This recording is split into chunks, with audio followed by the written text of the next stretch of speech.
Assalamualaikum warahmatullahi wabarakatuh. Perkenalkan, saya Nia Ramadhani dan di sini ada teman saya. Dik. Udah mulai ya. Halo guys. Perkenalkan, nama saya Diki. Diki doang nih. Enggak.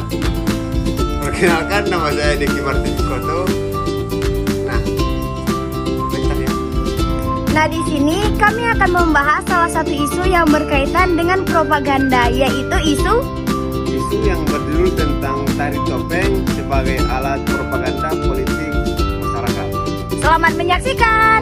Di sini saya akan menjelaskan sedikit tentang kajian yang kami ambil, yaitu tari topeng Cirebon yang berasal dari Jawa Barat. Nah, yaitu berkembang sejak abad ke-15 dan sering dipentaskan di keraton maupun di ruang publik.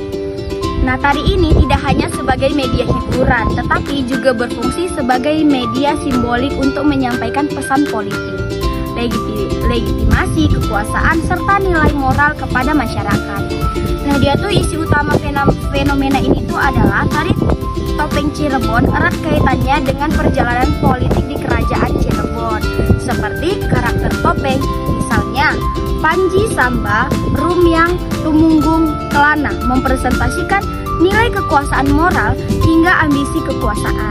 Di sini saya akan menjelaskan tentang contoh tari propaganda, di mana dalam konteks kerajaan, dan tari ini digunakan sebagai alat untuk menunjukkan bahwa seorang raja mempunyai wibawa dan mengkomunikasikan legitimitas kekuasaan mereka.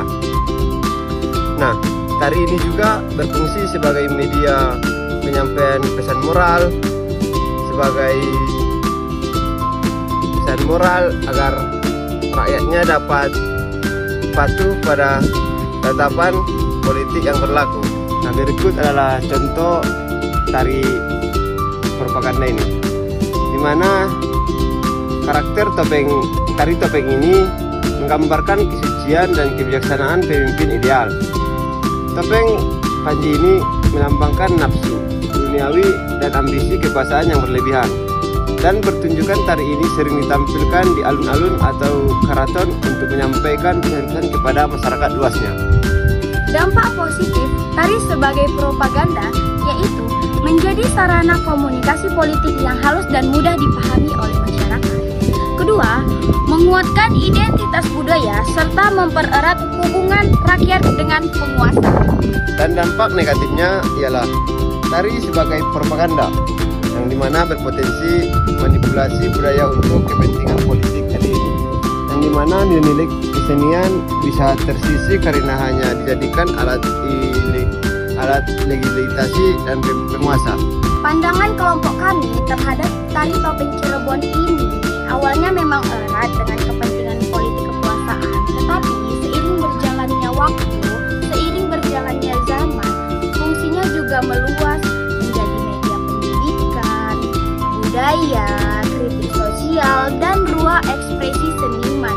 Jadi, ia tidak hanya sebagai alat kekuasaan, tetapi juga ruang kebebasan berkesenian. Di sini kami menyimpulkan bahwa tari topeng ini bukan hanya sekedar hiburan, melainkan media simbolik untuk menyampaikan pesan politik dan moral. Dan tari topeng ini memperhatikan bagaimana seni dapat dipakai sebagai propaganda, namun juga berpotensi menjadi ruang refleksi masyarakat setempat.